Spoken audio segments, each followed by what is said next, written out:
Children of helicopter parents, what was the worst or most embarrassing thing they put you through? This thread is my life. Up until I left for college, my bedtime was 9 every night. I wasn't supposed to be on the phone past 8:30.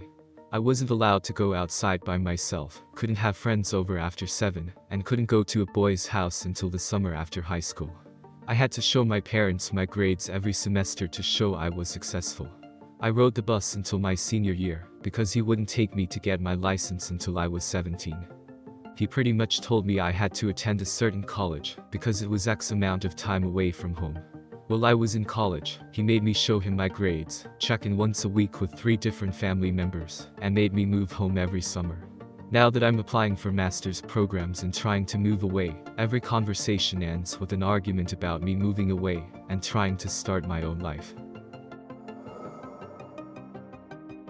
I wasn't allowed to hang out with girls when I was younger, and one day I was at the school park with some of my friends, and there were a couple of girls there too. My mom called me on the phone to ask who I was hanging out with. I only mentioned my guy friends. Well, apparently, my mom was spying on me with binoculars. The park was just a few blocks from my house. As soon as she saw the girls, she drove to the park, got out and made a big scene about it in front of everyone, and made me go home. That probably wasn't even the most embarrassing thing she's put me through. There have been countless other situations. Not the most embarrassing thing, but the only one I feel okay sharing. She would constantly go through my phone and read everything when I wasn't around, and I'd find out when she brought up embarrassing information in front of friends, family, or a crush. Once, she found my crush on Facebook and messaged him a long message that I didn't even want to know what it said. All I know is that he was super uncomfortable when he asked me if I knew she had contacted him. As for the worst part about it, I never felt a sense of freedom. I always felt watched. I was never a bad kid, but I felt violated every day and night. I felt like I never had my own sense of self. Finally, an Ask Reddit thread I have a good answer to. I am still a teenager, so I'm still putting up with my parents' helicopter habits. My parents were furious when they found out I had watched The Hunger Games at a friend's house. The same thing happens whenever I watch a movie rated PG or above, and they're not there to fast forward through the kissing scenes and mild cursing. They don't allow me to spend money without telling them first. I once bought a pack of gum without telling them. It wasn't pretty. Long story short, I got my phone taken away for a week after being chewed out for a solid hour. My dad has software on my phone that tells him whatever I do on the internet. This includes texting and calling. He'll probably see this, but I don't care. I'd better stop typing now. They might catch me. My mother once drove to my workplace after school when I was 17 to check and make sure I was actually working. She then freaked out at me when I got home because she claimed I wasn't there, when really she just didn't drive all the way in the parking lot to avoid being seen, since she drives such a distinct car. That was around her phase of thinking I was on hardcore drugs and sleeping with the entire male population of my town. I was an A+ student who worked every day after school plus weekends. Don't know when she thought I'd have time for all of that. My buddy had the worst helicopter mom. We were going to college 3 hours away from his hometown, and ended up at a random after-bar party with people we had met just that night. His mom showed up, no idea how she found us, walked in and grabbed him by the ear, and dragged him out to her car. She then proceeded to drive him back to her hometown. The next day, she made him get a ride back to college with his former high school sweetheart he had recently broken up with. She did all this because mom didn't approve of the breakup. It probably was a phone tracking thing. Pretty sure he was still on a family plan at the time. He's now married to a woman who is, in my opinion, also rather controlling. One of the more memorable experiences. When I was a freshman, my cousin was a senior, and through him, I made a lot of friends that were upperclassmen. So, at the end of the year, I got invited to go to prom. My parents made my date, who was just a friend, come over 2 weeks before prom, and basically asked him every question imaginable. They got his phone number, home number, email, and the works. He was super chill about it, because my cousin had warned him beforehand. When prom actually came around, I wasn't allowed to ride in the limo with everyone else. Instead, my mom drove me in her ugly Astro van that looked like the Mystery Machine, and she had my siblings and cousins packed in there. When we got to the venue, she got off with me and asked an administrator if she could stay. Thank God he said no. Oh, and I had a curfew. 8:30 p.m. It was 7 when I got there. When I went away to college, my parents would call me every day. I went away to a fraternity weekend retreat during my freshman year, where we weren't supposed to bring our phones. I told my parents that I was going away for 3 days and not to call me. On the day we were coming back, the guy driving us got a call. He then hands me his phone and tells me to call my parents. It turns out that, when my parent couldn't reach me for 3 days, they came to my college and went around my dorm and half the campus asking everyone if they'd seen their lost little boy. I was 18 at the time. On top of that, since I was on their family cell phone plan, they looked up all the numbers I had recently called and texted. They proceeded to call everyone, letting them know I was lost and asking if they knew where I was. This included girls that I had crushes on but barely knew, random classmates, and mild acquaintances.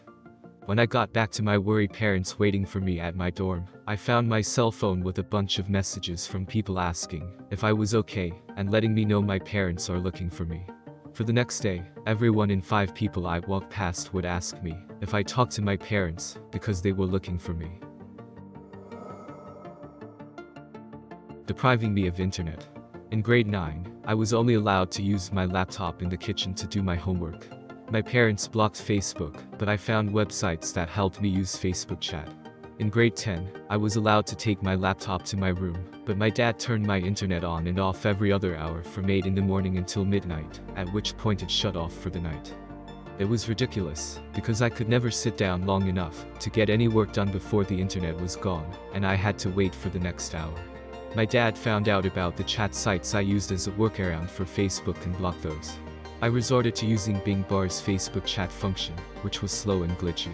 In grades 11 and 12, my internet was shut off at 1 in the morning, and parental controls were removed. I went crazy, and watched Netflix and talked to people all the time, which obviously had a negative toll on my grades. My dad followed me into jury duty when I was 21 because he didn't believe I could do it myself. I insisted that he didn't come, but he did anyway. He was stopped by security guards outside the area, and he threw a huge fuss about not being able to accompany me. Most of the courtroom was confused and weirded out. Luckily, they didn't need me throughout the trial, so I was dismissed. There's a lot more weird shit my dad does, but this one stood out to me when I first read this post. I work in an ER, and I get sick and tired of helicopter parents bringing their offspring in for ridiculous reasons. He got a nosebleed a week ago and again today. She's been having foot pain after PE, etc. The worst are the parents that bring their over 18-year-old kids into the ER because they want them drug tested. I love turning to the legal adult and asking, "Do you consent to this?" The parent normally turns beet red and starts yelling at me about how they are the parent and they pay the insurance. At this point, I remind them that their precious child is now an adult, and without their child's express consent, I cannot perform any tests on them. I've seen more than my fair share of light bulbs go off over the kid's head, and they flat out refuse all lab work. I tell them, "Alright, you heard him. I can't do anything." This normally ends in a call to the hospital administrator that will then tell them the same thing. I am also not allowed to give out any information over the phone, as I cannot verify you are the legal guardian, nor in the room without express permission.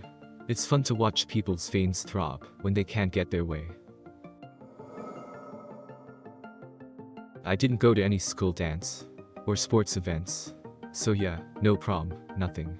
I was not allowed to go to the mall by myself. When I was 19 years old, my dad would follow me around. Like he'd walk about 5 feet behind me. When I was 20, I said I was going to get a cell phone and got into a big fight with my parents because they didn't want me to have one. I had been working since 15 and was going to pay for it myself, etc.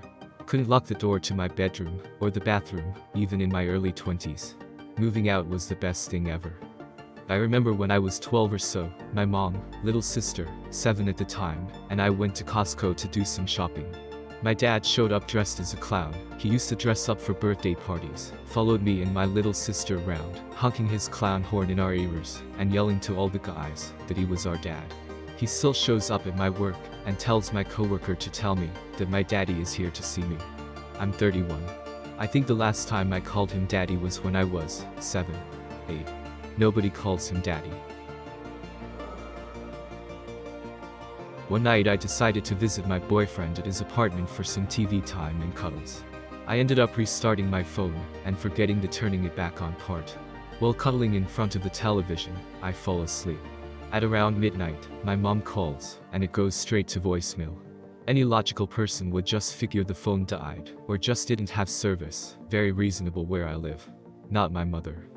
She called the cops and tried to report me missing, which ended with the police asking how long I had been gone. She responded with about 8 hours, and they told her to wait until morning. At this point, it is about 1 a.m., and I am still asleep. We both are. Fast forward about 2 hours, and my mother has called and woken up all of my friends hunting for me with no luck. She calls my best friend, and she tells her that I am at my boyfriend's apartment. My mother now knows that I am safe and not missing. This is not enough for her, though. She ends up coming to the apartment after pestering her best friend enough for the location. My best friend didn't know the exact apartment, so she just told her the complex name and went back to bed. I woke up at almost 4 in the morning to my mother banging on the door, yelling, personally anxious, "Open the fucking door." I run, thinking something is wrong, and Fling opens the door to find her red. Metaphorical steam is pouring from her ears. She yells for me to get in my truck and get home now. The next day when I went to visit my boyfriend and apologized profusely for what my mother had done, I discovered that my mom had banged on every single door until she found the right one. I was 18 at the time. It didn't take much longer before my relationship ended. This is one of the very many stories.